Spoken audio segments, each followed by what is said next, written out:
O paciente é um número. Isso é pavoroso, tanto que eu não atendo o plano, porque eu não quero que ele seja mais um número. Se você pudesse olhar para a Lívia de, 8, 10 anos atrás, o que você diria? Hoje, o podcast do Núcleo Tanges recebe uma especialista que une ciência, estética e propósito. Médica dermatologista e tricologista, doutora Lívia Borba, é referência em tratamentos de pele e cabelos, com protocolos exclusivos e uma visão que vai além da estética, cuidando da saúde, da beleza e da autoestima de cada paciente. Existe o limite, nossa pele chega um momento que é só você.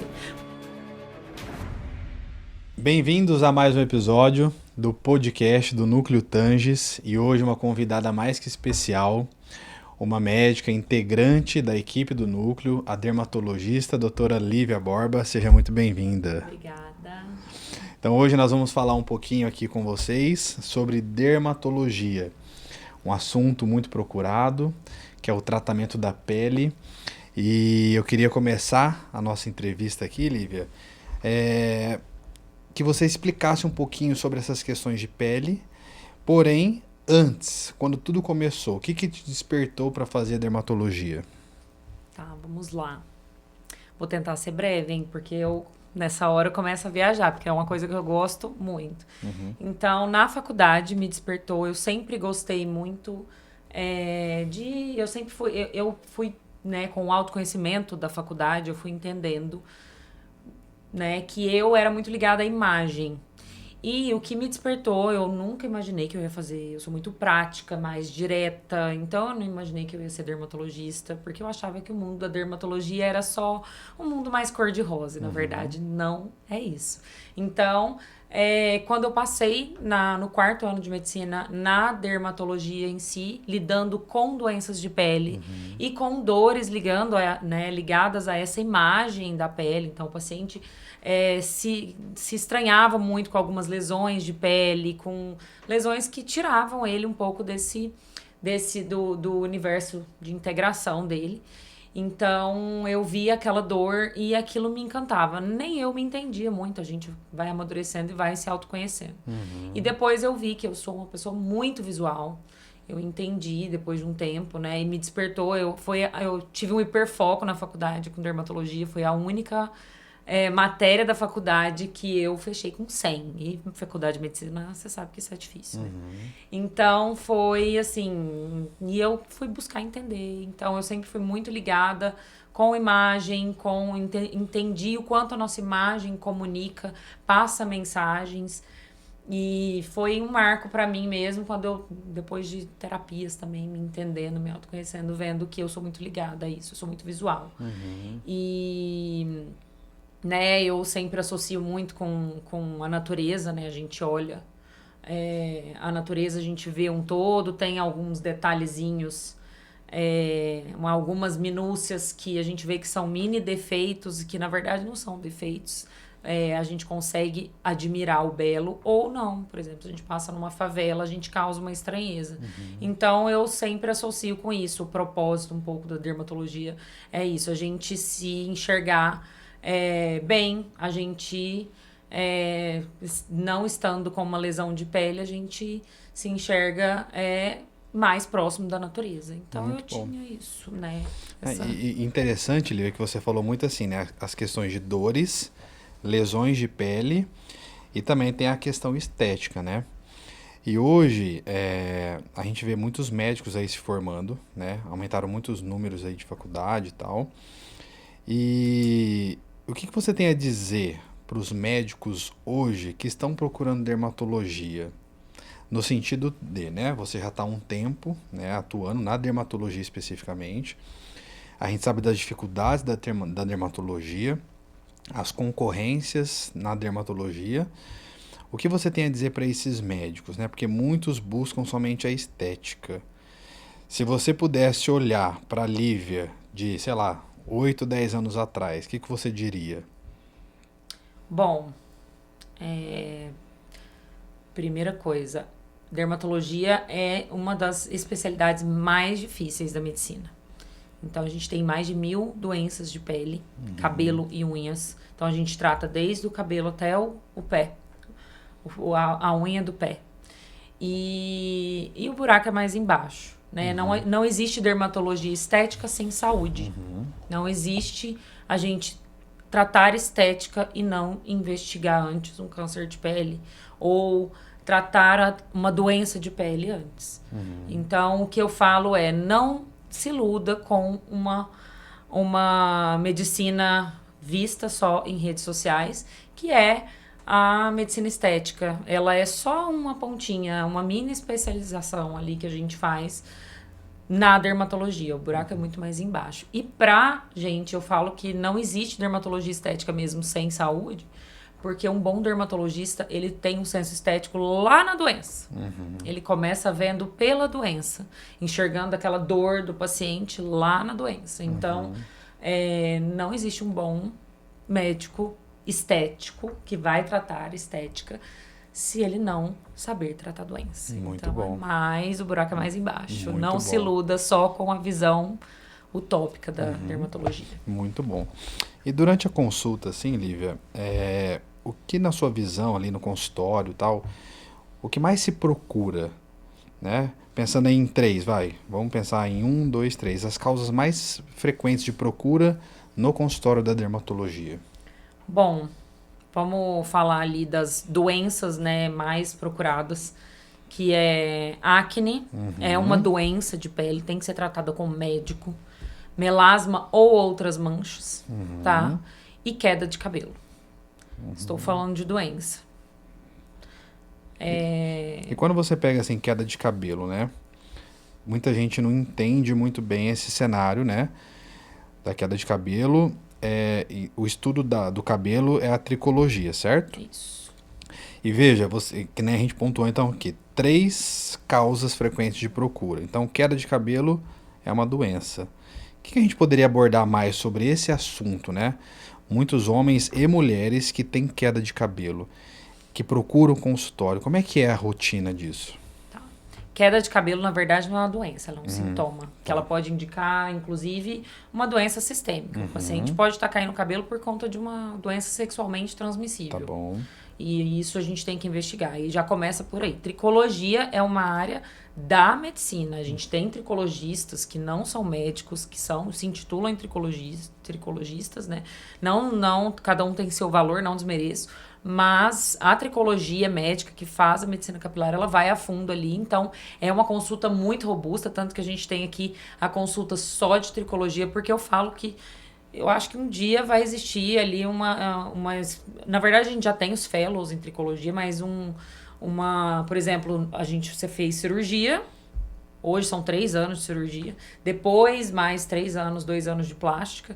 Então, eu acho que a tricologia vai para esse universo, porque ela é um mundo à parte mesmo. E a gente tem várias doenças que causam queda, né? Desde as alopécias não cicatriciais, que são a calvície entra como essa, até as alopécias mais graves, que são as cicatriciais, onde cai cabelo não nasce. Por isso que é algo muito sério. E antes de procurar outros profissionais, o primeiro que tem que ser procurado para fazer um diagnóstico por uma simples queda de cabelo é o médico tricologista. Antigamente, o dermatologista tratava muito bem queda de cabelo, entre aspas, mas hoje, com a evolução da medicina e da dermatologia, a gente sente essa necessidade de se subespecializar em tricologia, que foi o que eu fiz. Muito bom. E pensando na tricologia ainda, Lívia, me diga uma coisa. Quais são os principais paradigmas, assim, né?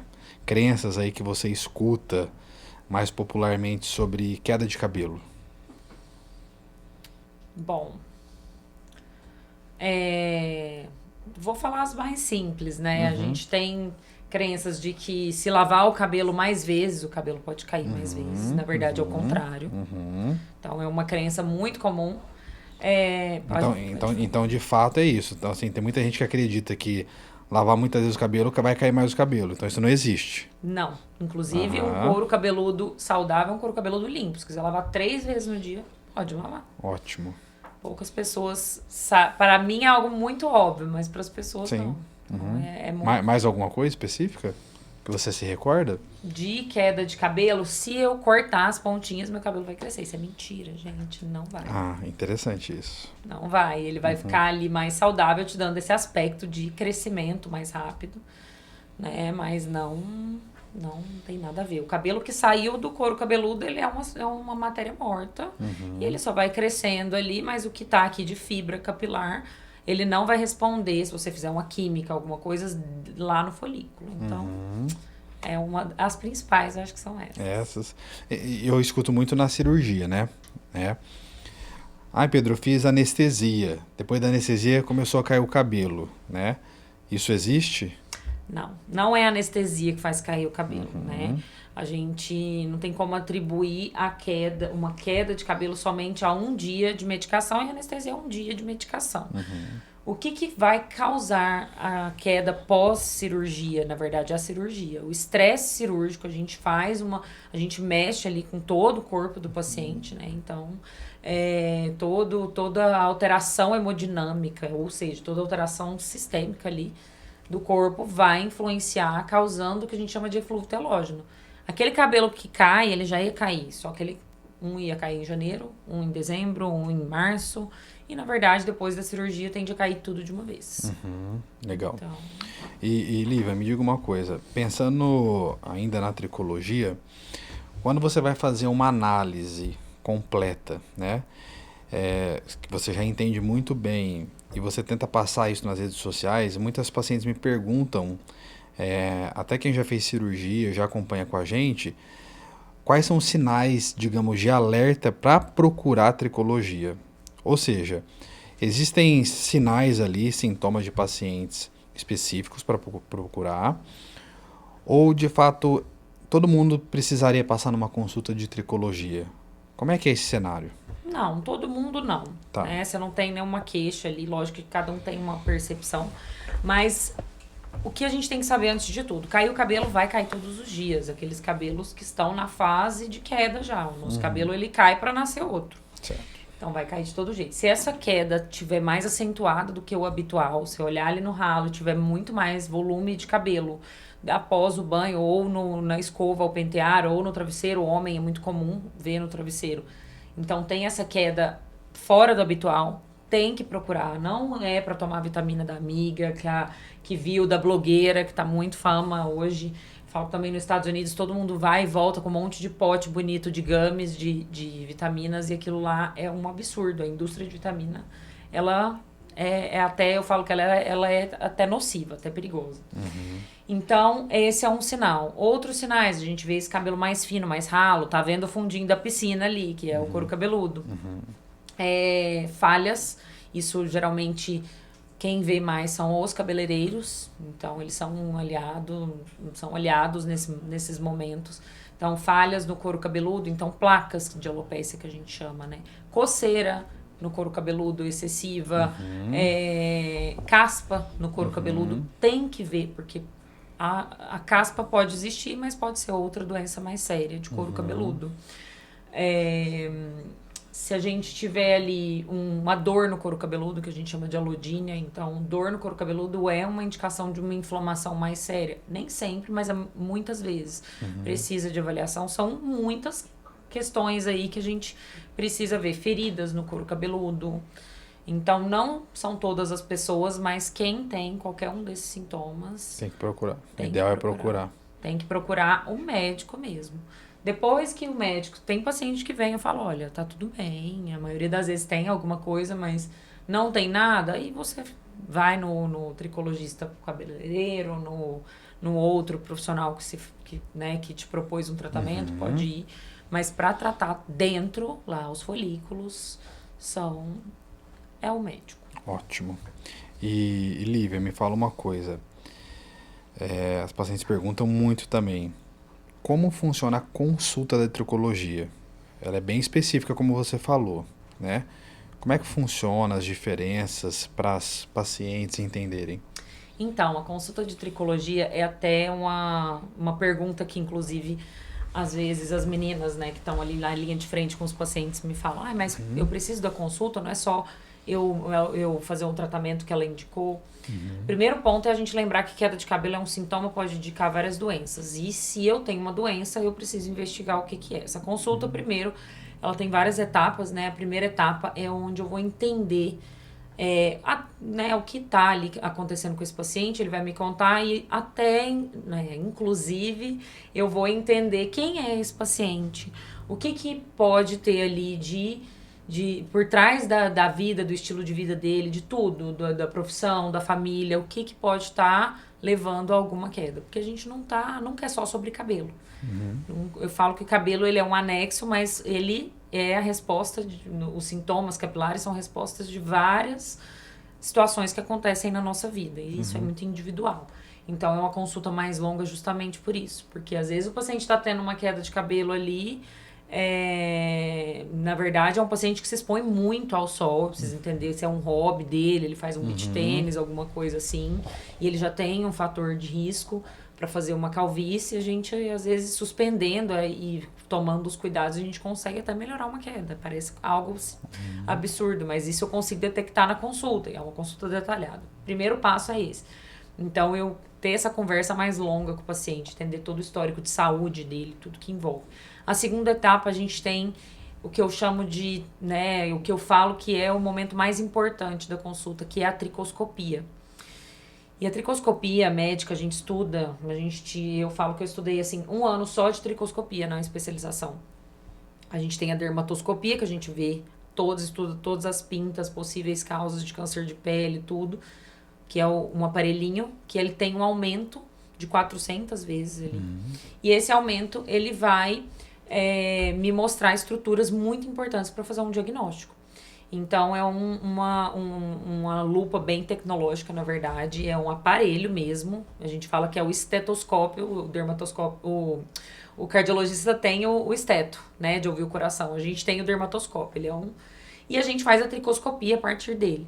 Então ali eu vou ver várias estruturas que me fazem chegar no diagnóstico ou na pista diagnóstica, né? Então ali eu vou avaliar várias questões. Eu posso usar ele para guiar meu tratamento também, por exemplo, no caso de um transplante capilar, numa necessidade de transplante capilar. Posso usar a tricoscopia também para acompanhamento. Então a gente vê a espessura do fio, a melhora da inflamação, tudo ali. Então ele é um exame crucial. E isso está incluso na nossa consulta de tricologia, que é um exame, um aparelho de alta tecnologia, digital, que a gente vê tudo. E a terceira etapa, na verdade, é onde eu vou montar o plano de tratamento do paciente. Esse plano de tratamento, eu falo que depois que eu fiz tricologia, mudou a minha forma de tratar. E hoje eu tenho uma taxa que eu não sei nem mensurar, é muito pequena, de não ter sucesso. Geralmente, quando o paciente não faz a parte dele. A gente tem um sucesso muito grande a partir desses pilares, que são 4 pilares, né, que a gente fala de tratamento da tricologia, que é o pilar oral. Então, a gente entrar com medicação oral para tratar esse paciente. São medicações que precisam ser acompanhadas por médicos e em consulta. Segundo pilar, que é o pilar de tratamento tópico. Então, a gente vai passar os tônicos totalmente individualizados, manipulados também. Terceiro pilar é a reposição de vitaminas e minerais, guiada por exames. Então, eu vou ter certeza do que aquele paciente precisa vendo nos exames e ele vai ter uma manipulação de acordo com aquilo. A gente vai fazer, inclusive pode ser feito injetável também, intramuscular, endovenoso, se o paciente precisar. Então, essa reposição é um dos pilares. E o quarto pilar, que é o pilar de procedimento, que é onde a gente tem certeza que está entregando o que precisa para tratar esse folículo lá na profundidade mesmo do couro cabeludo, tratando a nível ali até celular, se for preciso. Então, esses 4 pilares, a gente vai montar esse plano de tratamento, é totalmente individualizado. Então, essa consulta é uma consulta muito minuciosa. Eu falo que ela é um ganho para o paciente, não existe tratar tricologia sem essa consulta. Ela é essencial para guiar meu tratamento, individualizar, personalizar e a gente ter o sucesso que eu tenho hoje, graças a Deus, muito grande. É muito satisfatório ver esse paciente recuperando, restaurando esse cabelo, né? Ali na consulta, inclusive, eu vejo se ele tem chance mesmo de fazer transplante. Então, eu já uso a consulta para alinhar a expectativa, se ele precisar do transplante, enfim. É muito intenso, né, Lívia? Então, veja, pessoal, vocês que estão acompanhando o vídeo, a intensidade que é a consulta, né? E o quanto é importante um especialista na área para, de fato, tratar, né? Porque hoje, com a era digital, como você falou, É muitas coisas de internet, a blogueira que faz isso, que faz aquilo. E uma das coisas que eu escuto muito, né, pensando no paciente homem masculino, com relação às medicações via oral, que você falou que é um dos pilares. Muita gente tem medo de usar medicação via oral, né? Por, às vezes, perder o libido, por exemplo. Isso existe, não? Como é que está a situação hoje, né? O avanço dessas medicações com relação a isso? Esse é um assunto que eu gosto porque eu sempre troco essa ideia com os meus pacientes de forma muito aberta. O meu jeito, pessoal, os pacientes costumam, né, ter uma liberdade para falar disso comigo. E sempre eu abordo isso em todas as consultas, inclusive de acompanhamento. Eu sei que é algo muito importante, mas eu já avisando da minha experiência, ela não serve como uma evidência científica, mas ela é um ponto aí de apoio. Eu não tenho pacientes que me relataram essa diminuição. Até tenho que relatou, mas depois já passou, pode ter, né, a gente vai contornando e vendo se tem ligação com algo psicológico, momento da vida, mas a maioria relata que depois fica tudo bem. E eu tenho pacientes usando as medicações antiandrógenas para calvície, que são essas medicações que podem ter a alteração, impacto na vida sexual.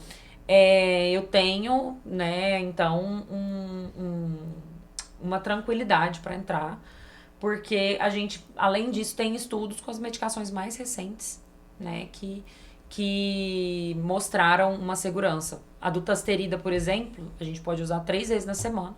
Tem um estudo recente que favoreceu da tricologia, ela ainda é usada off-label na tricologia, não está em bula, mas a gente tem estudos respaldando e mostrando que ela é superior à finasterida, que já é de longa data.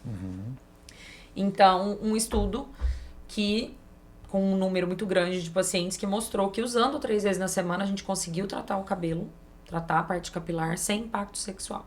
E na minha prática eu vejo isso. Muitas vezes a gente precisa aumentar, depende da sensibilidade do paciente a responder a medicação. Mas, assim, geralmente eu não tenho problemas com ela. Então, é um estigma que existe. E isso a gente também discute na consulta. Nessa consulta a gente tira esse tempo para contornar esse estigma e o paciente... Eu tenho poucos pacientes que não aceitaram tomar. Então... Aí a gente tem outras opções, mas não são as melhores. E eu sempre peço uma chance, que geralmente dá certo. E Lívia, você falou também do transplante, né? Que chega o momento da consulta que você fala, bom, existe a possibilidade do transplante ou não? Como é que funciona, né? Como é que você vai determinar? Porque eu sei que muitos pacientes têm dúvida, porque muitos querem ir direto para o transplante. Mas é possível um tratamento, né, com vários protocolos. E muitas vezes a gente tem essa união de tratamento. Como é que você faz na sua rotina? Tá. Então, a tricoscopia entra aí muito forte, a gente analisar a viabilidade daqueles folículos que o paciente tem. A macroscopia também, que é a parte que a gente visualiza de forma mais ampla esse cabelo. E na consulta, eu vou avaliar o paciente, né, em todas essas esferas que eu te falei, entendendo, tem paciente que é um pouco mais ansioso. Só que, de toda forma, um transplante saudável, um transplante que tem chance de evoluir melhor, ele precisa passar pelo tratamento antes. Okay. Então, tem paciente que eu olho ali na tricoscopia, eu vejo que ele tem poucos folículos viáveis, que tem chance de restaurar, só que às vezes ele surpreende com esse tratamento. Então, é algo até legal, porque o Roger, pra quem não sabe, o Roger, meu marido, faz transplante capilar.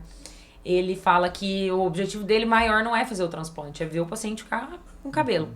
E ele sempre traça essa rota, e é o que eu acredito também, fico feliz, porque essa rota de tratamento pré-transplante, na verdade, não é um tratamento pré-transplante, é a gente iniciar o tratamento da sua doença.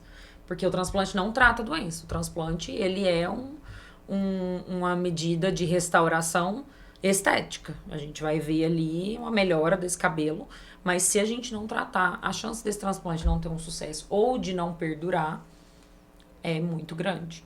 Então, por isso que precisa, nessa consulta, eu avalio e já falo, ó, você tem chances de fazer transplante, Mas de todo jeito você vai precisar passar por esse tratamento que qualquer paciente passaria.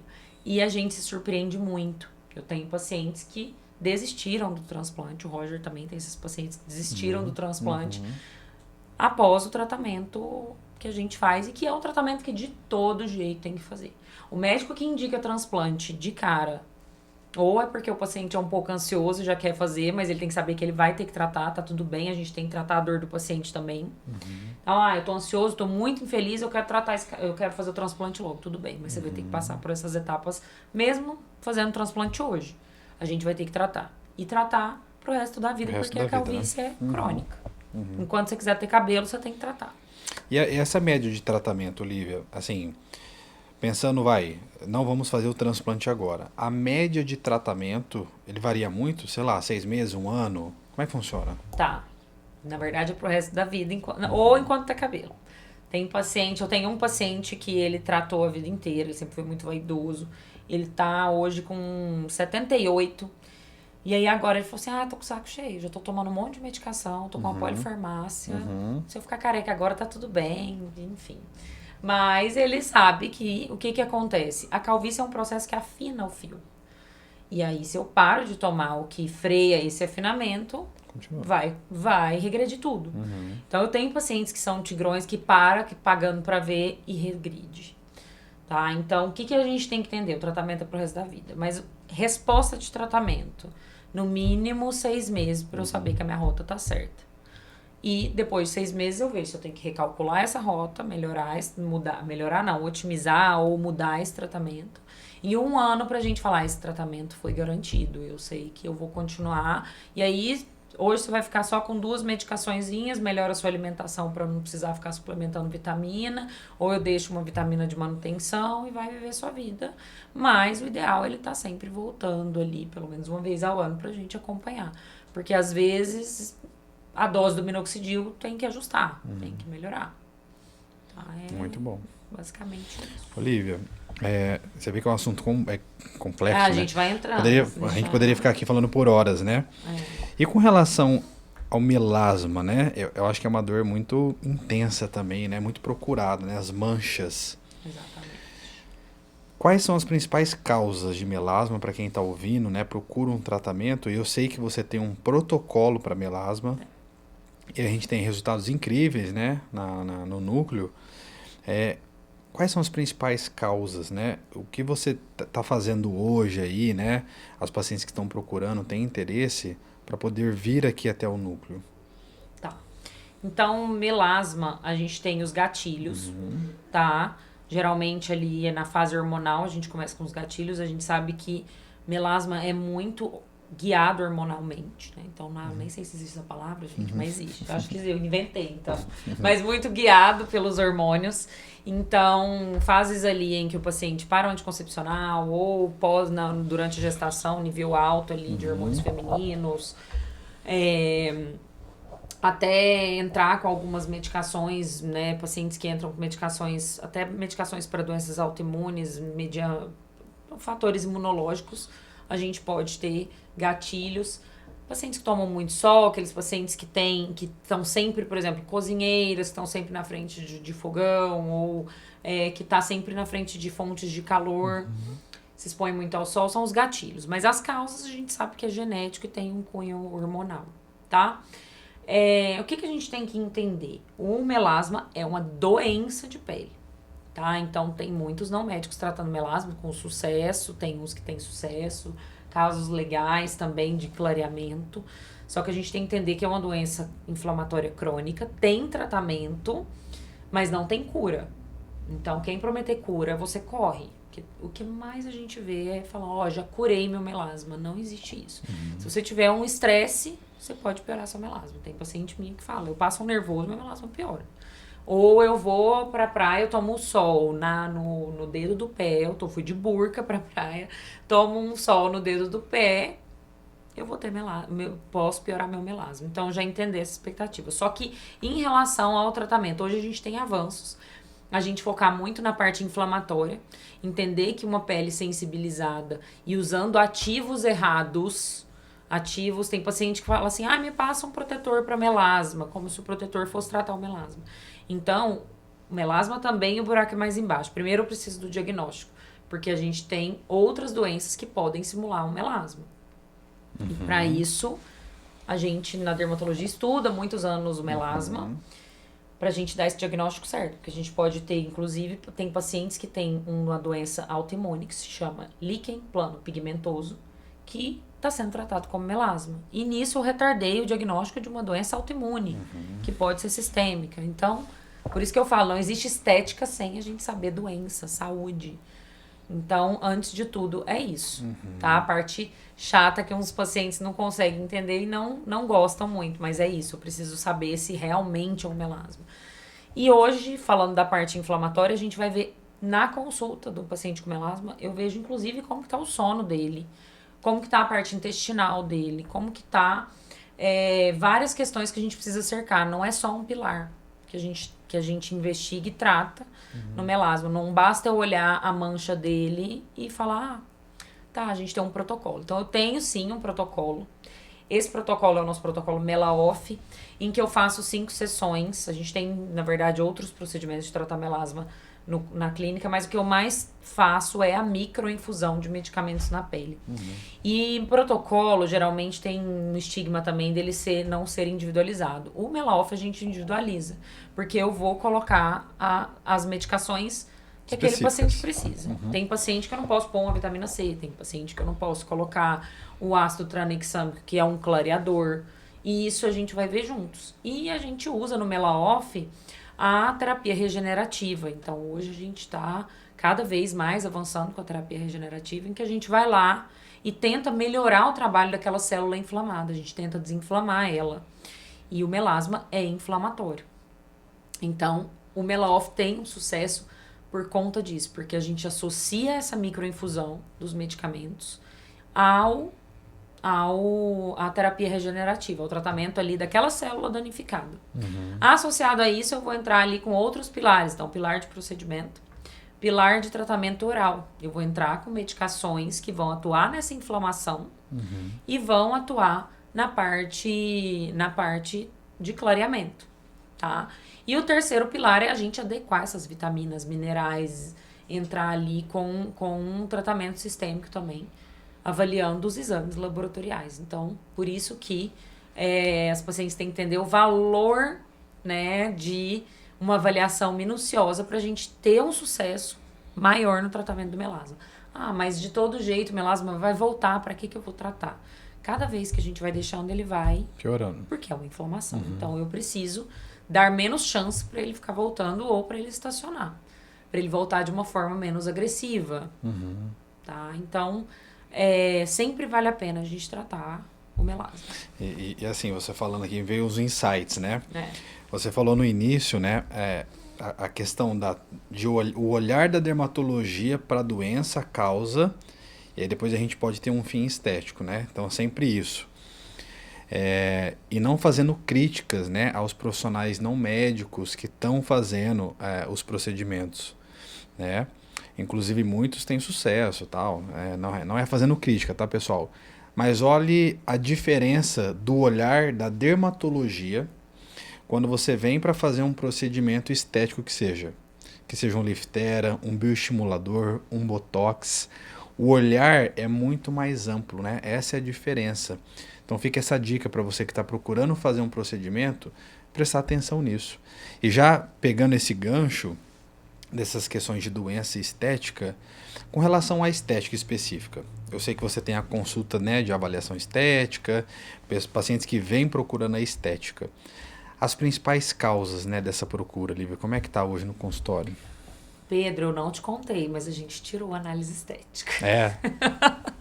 Eu não consigo fazer dermatologia estética, igual eu falei, sem a análise estética. Sem a gente focar nessa parte de saúde. Então, eu cheguei num consenso ali com as meninas, estava até confundindo um pouco os pacientes. Eu preciso fazer essa parte da dermatologia clínica antes. É o olhar, né? É o que a gente está falando. Eu vou dar um exemplo que me fez tirar essa dermatologia, a análise estética, foi uma paciente que ela é super esclarecida, mas acabou que falaram para ela marcar a análise estética, ela marcou. E aí ela veio no dia, eu fiz a análise estética dela, contrariada, porque eu não gosto de só ver o paciente falar da estética. não fazer a dermatoscopia do corpo todo, não ver ali as profundidades da pele dela. E aí ela veio, fez os procedimentos, amou, ficou muito feliz, mas voltou no retorno com a pele toda vermelha. E eu falei, o que aconteceu? Ah, é porque eu passei um negócio e eu tenho isso sempre. Descobri ali naquele dia do retorno que ela tinha uma rosácea. Então ela me contou naquele dia porque a pele dela sofreu uma crise sempre. E aí eu sentei com ela, atrasei um pouquinho a paciente, fiz uma consulta dermatológica e tratei essa rosácea dela. Ou seja, o que adianta ela vir aqui fazer estética e a qualidade da pele dela tá péssima, sendo que a pele é a nossa vitrine. Então, se eu não tenho uma qualidade de pele, uma textura de pele, uma pele que é vistosa, a gente não comunica bem. Aquele procedimento estético fica escondido ali atrás. Então, eu não consigo, eu já tentei. Por isso que na consulta dermatológica a gente dá o benefício pro paciente de quando ele faz o procedimento no dia, ele ganha ali uma metade da consulta. Então ele vai, metade da consulta ali, uma parte, acho que é metade, preciso confirmar, é descontada do procedimento. Que ele então vai fazer. ele vai sair mais no lucro ainda, porque ele ganhou um tratamento de saúde junto com a estética. E é isso que é o importante. Então, hoje eu já eu vejo que não dá. Eu preciso que esse paciente, eu entender esse paciente e tratar multicamadas, não só ali fazer um tratamento para ruga, enfim, e eu não saber ali como que aquela pele está. Se essa pele vai voltar ou não com uma rosácea ou uma exacerbação de uma acne. E é isso que eu fico me colocando, às vezes, no lugar desses profissionais não médicos. Deve ser um desafio, porque ele não consegue integralizar todo o tratamento do paciente. Então, precisa entender que é algo que eu acho que todo paciente merece, né? Essa integralização. Isso mostra muito o seu profissionalismo, porque você entendeu que a análise estética, e para quem não conhece, pessoal, a análise estética da doutora Lívia era o quê? Marcava uma avaliação especificamente para fazer o procedimento. Depois você me corrige se estiver errado. Exato, era isso. Né? Então, é um tempo de consulta menor, mas específico. Então, veja, estava indo, mas a gente vai entendendo alguns casos e você percebeu que, não adianta. Então, isso mostra o seu profissionalismo e mostra que você não está querendo usufruir do dinheiro da outra pessoa, né? Você quer fazer um tratamento de fato correto. Eu né? não dava o meu melhor, só com análise estética. É isso aí. Desculpa te interromper, mas era isso. Eu queria entregar o melhor para esse paciente. Pra mim, eu falo que eu sou viciada em qualidade de pele. Você sabe que eu pego no pé das minhas pacientes mesmo. Eu não suporto ver. Às vezes uma paciente me manda, saiu uma acne aqui. Eu tenho um contato muito próximo com os meus pacientes. Né? Tem meu número de apoio, muitos têm meu número pessoal. Eu gosto desse contato, porque eu sou meio controladora. Tenho esse problema também. Sabe que eu sou dominante também. Então, eu preciso que essa pele esteja sempre de acordo. E por isso que eu peço a consulta. Ela não é só para quem nunca passou comigo. Então, passou ali 6, 8 meses que o paciente fez essa consulta. Primeiro, a gente tem que lembrar do check-up dermatológico. Não tem sido incomum eu pegar paciente novo da nossa idade com câncer de pele. Esse sol de hoje, ele não serve para... não adianta, ele não serve, ele não é saudável. Hoje o sol não é o mesmo de antigamente que a gente tomava para a saúde.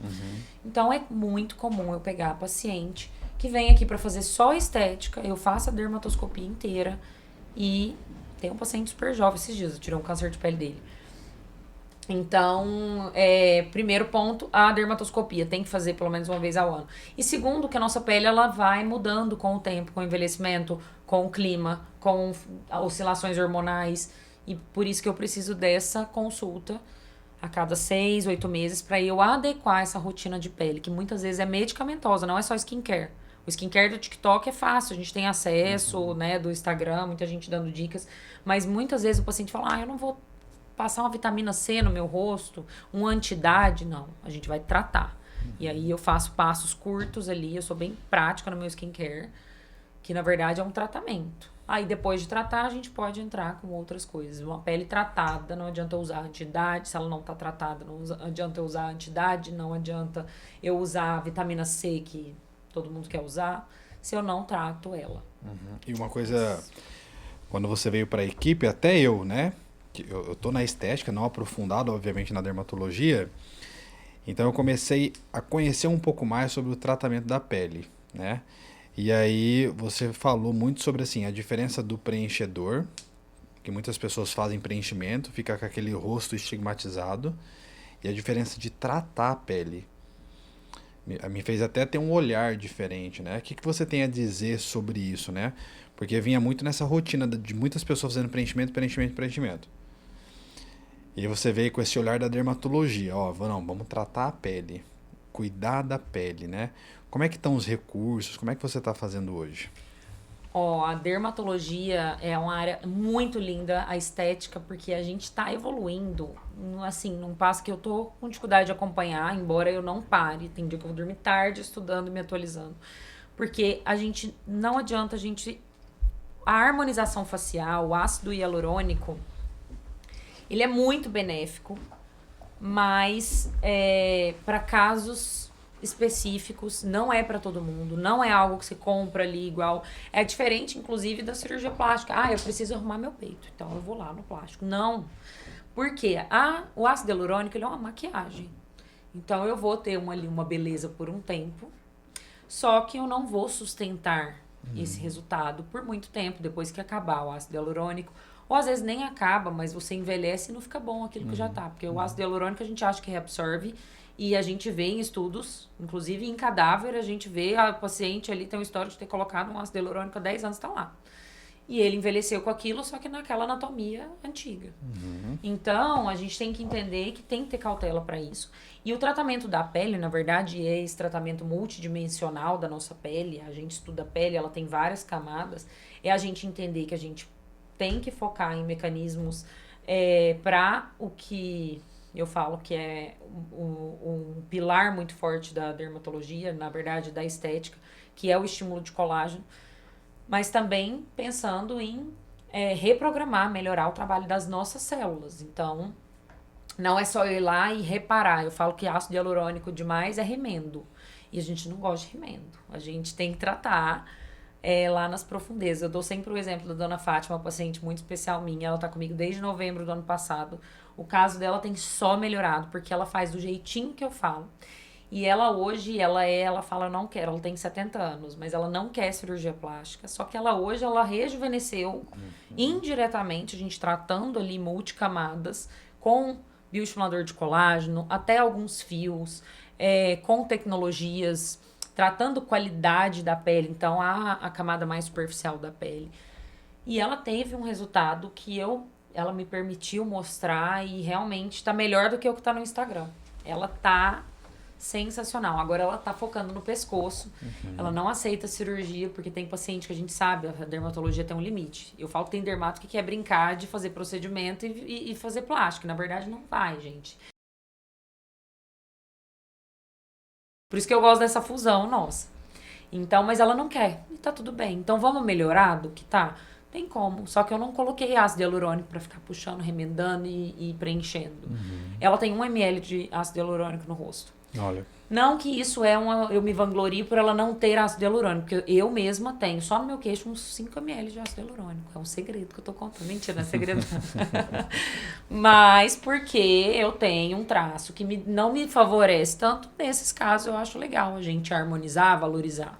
Então, o que eu acho, o que é o foco da dermatologia estética de verdade é esse, a gente individualizar aquele paciente e tirar essa questão de que ácido hialurônico vai te embelezar e te rejuvenescer mais do que qualquer outra coisa. Se fosse para escolher financeiramente, se eu fizer 10 seringas num paciente de ácido hialurônico, todo dia eu vou ficar rica. Mas eu não consigo. Não tem como, porque não é o que vai trazer aquele resultado elegante. É um resultado natural e que valoriza o paciente. Isso vem mudando, né? Assim, Lívia, na minha visão, né? Agora, a dermatologia, eu não sei como é que tá esse movimento da dermatologia nisso, porque vai mudando o cenário, né? Mas o que você poderia dar de dica, né, para as pacientes que estão assistindo, e pensam em tratar a pele, né? Dica assim, Pedro, primeira coisa, a consulta, óbvio, né? A gente tem que passar, aí me corrija se eu estiver errado, eu acho que todo mundo tinha que passar numa consulta da dermatologia. Da dermatologia, né? todo mundo. Essa é. Assim, assim, vamos pensar em prevenção, né? A gente tá gravando um vídeo aqui no mês do Outubro Rosa, e a gente fala muito sobre o câncer de mama, né? A pessoa que não tem nenhum sintoma, né? Nada na pele, alguma queixa específica, existe pela dermatologia uma rotina de prevenção disso, né? Porque muitas vezes existe uma lesão, alguma coisa que a paciente não procura. Aí você falou agora, né? Cada vez mais câncer de pele em pacientes mais jovens. Tem alguma... A dermatologia está falando alguma coisa nesse sentido? Tipo autoexame. Uhum. Sim, a gente tem, inclusive, a gente reforça sempre no dezembro laranja, que é o verão mesmo, a gente analisar nossas pintas. Então, tem pacientes mais dispersos que tem pinta ali que cresce há anos e não vê. E a gente tem os parceiros que podem avaliar, às vezes, costas, tudo. Então, sempre o ideal é ficar de olho, né? Pintas que tem uma assimetria ou um tamanho maior que 1 centímetro, essa aí pode já estar um pouco avançada. Pintas de cores diferentes. Então, esses são autoexames, tá? Que estão crescendo numa proporção grande. Pintas que, na verdade, não pintas, a gente fala sinais, que sangram com recorrência. Então, tem pacientes que às vezes falam, eu queimei uma vez aqui e sempre fica saindo uma casquinha aqui e sangra e depois cicatriza, eu passo nebacetim, melhora e vai deixando. Não é pra deixar. Não é pra deixar, porque câncer de pele, em sua maioria, não metastiza, tirando o melanoma, que é um dos cânceres mais graves que tem, né? Mas os que as pessoas menos procuram, você sabe que você também tira câncer de pele, já chegou num estágio muito avançado. Então, pequenos sinais que a gente pode fazer esse autoexame, então olhar nossas pintas, ficar de olho no nosso corpo. A gente entender que o corpo, ele conta, ele dá sinais. Então, olhou uma pinta ali que não tinha, eu não lembro dessa pinta. Passa no dermato, tem que avaliar. E a dermatoscopia, ela serve, não é para diagnosticar a pinta que já está avançada, porque isso eu bato o olho, eu vou ver. Mas o paciente brinca, eu brinco, né? Eles falam, não é possível, você vai avaliar meu pé, você abre o meu dedo. Eu já diagnostiquei câncer de pele, melanoma, entre o dedo do pé. E é uma pinta que ninguém, às vezes, nem abre o dedo do pé. A pessoa nem viu. Abre, exato. Nem Por vê. isso que eu falo que a consulta de dermatologia tem que existir esse check-up dermatológico. E eu acho que ainda tá num nível que, igual, a gente tem que fazer colonoscopia ali a partir de uma idade. A dermatoscopia é um exame que tem que ser feito por todos os pacientes. Então, tem que existir essa autoanálise, sim, né? A gente tem de mama, de outras questões aí de prevenção do câncer, mas o câncer de pele a gente tem que ficar de olho nas nossas pintas, ver a simetria, ver a alteração de cor, cores diferentes, pintas grandes que estão crescendo mais rápido, que sangram, que coçam e machucam e depois cicatriza e volta. É isso. Mas é um alerta aí de saúde que as pessoas não sabem. Acham que dermatologista é só para tratar pereba e estética. É isso aí. Ficar atento, né? Essas dicas importantíssimas, né? Exatamente. Depois até virar um corte aí da equipe. Olívia, para finalizar, me diga uma coisa. Queria que você deixasse um recado, na verdade 2 recados, certo? O primeiro recado, eu queria que você deixasse para médicos, né? A gente que passa aí por período de residência, né? Mercado de trabalho e tal. E eu sei como você exerce a dermatologia com amor, assim, né? Tem uma dedicação guerreira mesmo, né? Então, eu até conversei com o Thiago, que ele veio no outro dia. Essa questão de muitos médicos se formando hoje, né? Cada vez mais médicos se formando, procurando essa dermatologia muitas vezes estética, né? Ou não, procurando de fato a patologia, né? Independente dessas 2 entregas, esses 2 destinos que eles vão procurar, existe uma dificuldade, né? E você passou, a gente passa por isso. O que você poderia dar de dica, conselho, alguma coisa nesse sentido? Porque alguns médicos vão assistir, né? Dermatologistas, inclusive, ou quem está pensando em decidir a dermatologia. O que você poderia falar para esse pessoal?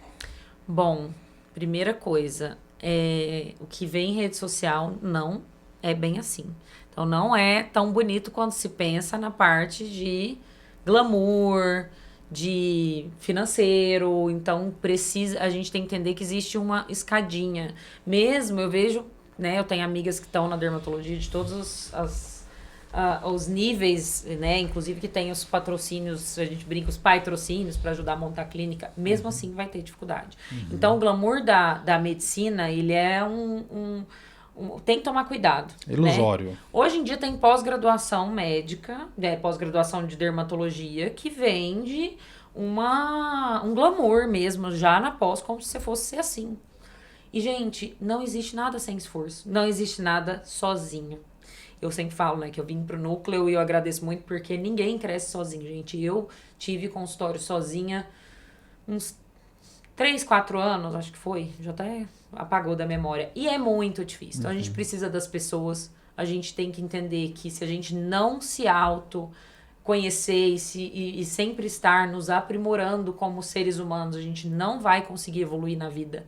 Porque é assim que a gente consegue se conectar com colaboradores. A gente, né, eu falo que é até um desafio para mim, que eu tô ainda aprendendo a gerir pessoas e é um desafio muito grande mesmo. A gente precisa das pessoas. Então, primeiro é investir na gente. Eu acho que isso é muito importante. No autoconhecimento, muito importante.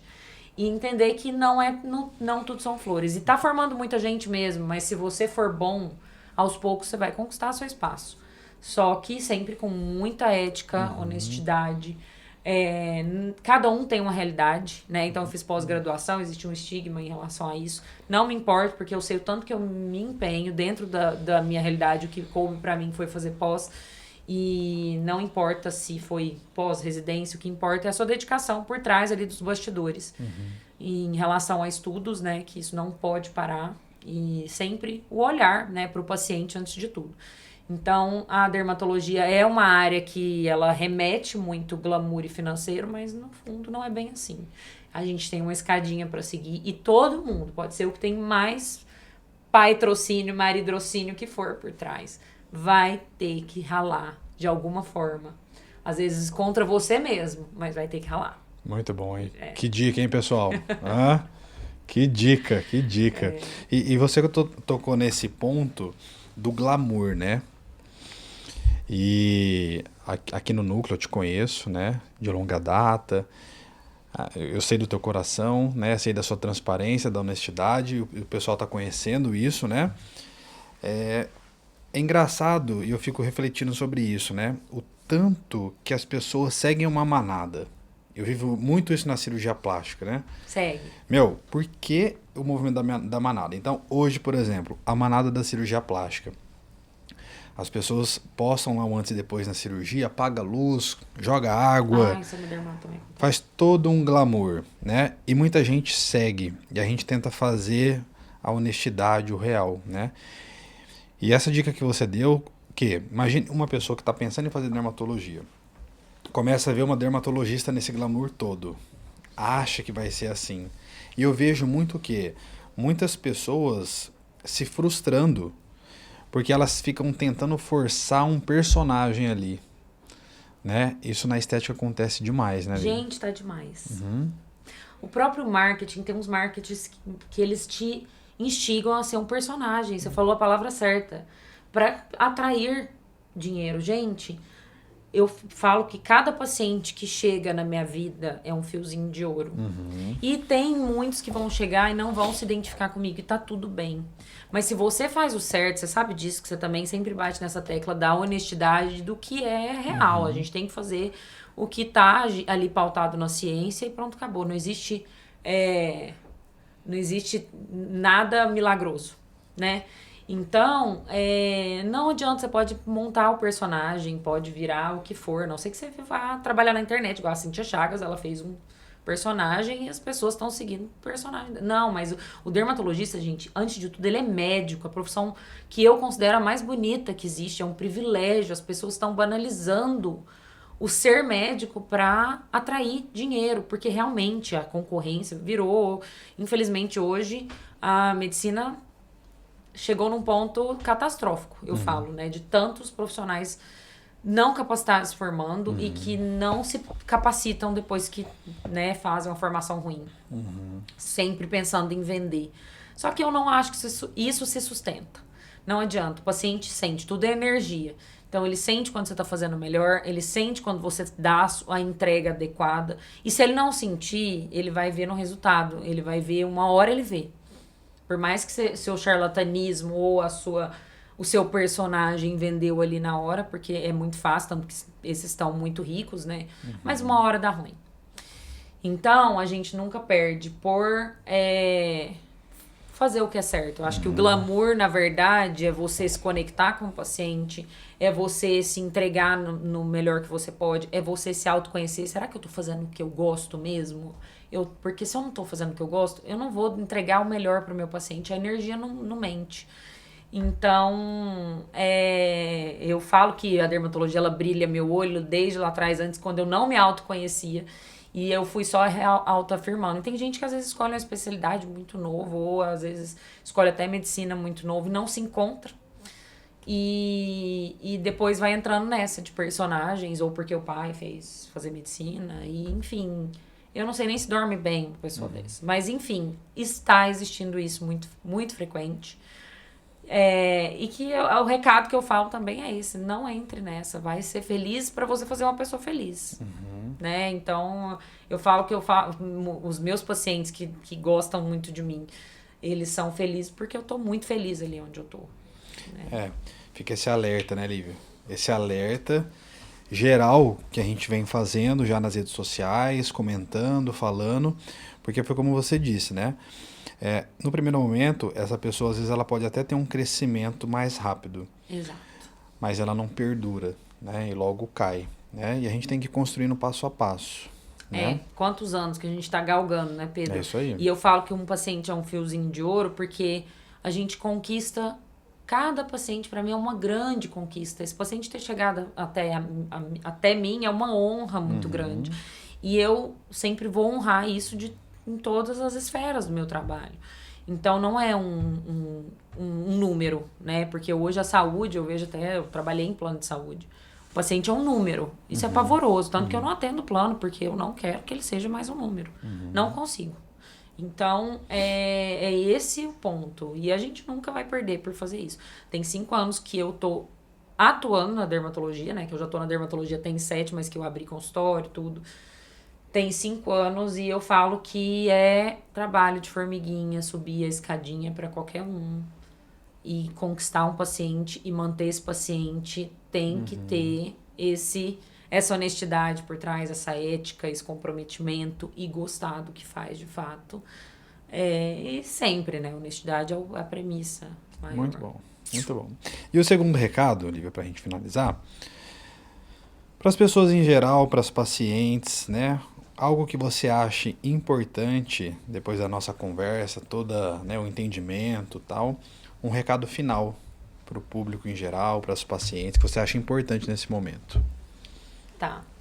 Bom, a dermatologia né, antes de falar esse recado, é um privilégio porque eu trato pele, cabelo e unha, então não ignore os sinais da sua unha, do seu cabelo, queda de cabelo, como a gente falou, é um sintoma. E esse check-up dermatológico que é muito importante e muitas pessoas não valorizam. Então, tem que valorizar isso tudo. E o recado que eu falo e eu vou repetir porque eu já falei aqui, mas não existe estética sem saúde. Não existe a gente tratar uma pele se ela não estiver saudável. E é isso que eu vejo muito. A pessoa vai lá numa pessoa que faz estética, não faça isso. Porque o resultado, às vezes, um tratamento estético vai exacerbar uma doença de pele que você tem. E às vezes você nem sabia que tinha, achava que era só uma reaçãozinha de sempre. Então,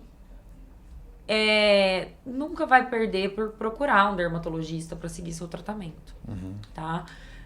O paciente tem muito a ganhar em passar com um dermatologista, que trata o maior órgão do corpo, né? Que é a pele, e seus anexos, que é cabelo e unha. Então, eu falo que é essencial, assim como a gente uma hora tem que passar no cardiologista, né? A gente tem que passar ali no gastro para fazer prevenção. Então, é uma área que estuda o órgão, que protege o órgão de barreira. A gente precisa desse olhar antes de falar em estética. Então, a estética, eu falo que ela é um bônus, um plus de tratar a saúde. E a saúde da pele, ela transmite a imagem que todo mundo quer. Uma imagem de autocuidado, uma imagem de não só beleza, né? É uma imagem de lucidez ali de você com o seu corpo mesmo. Muito bom. É isso. Pessoal, e se fez sentido o vídeo, você que chegou aqui até o final, né? É um assunto muito interessante. Não deixe de compartilhar, curtir. Aqui no link da descrição tá o telefone do núcleo para marcar consulta com a doutora Lívia. Qualquer dúvida também deixa aqui na descrição, tá? E vai ser um prazer receber você aqui na clínica.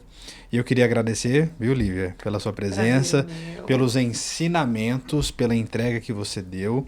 Tenho certeza que muita gente vai absorver esse conteúdo, aprender, né?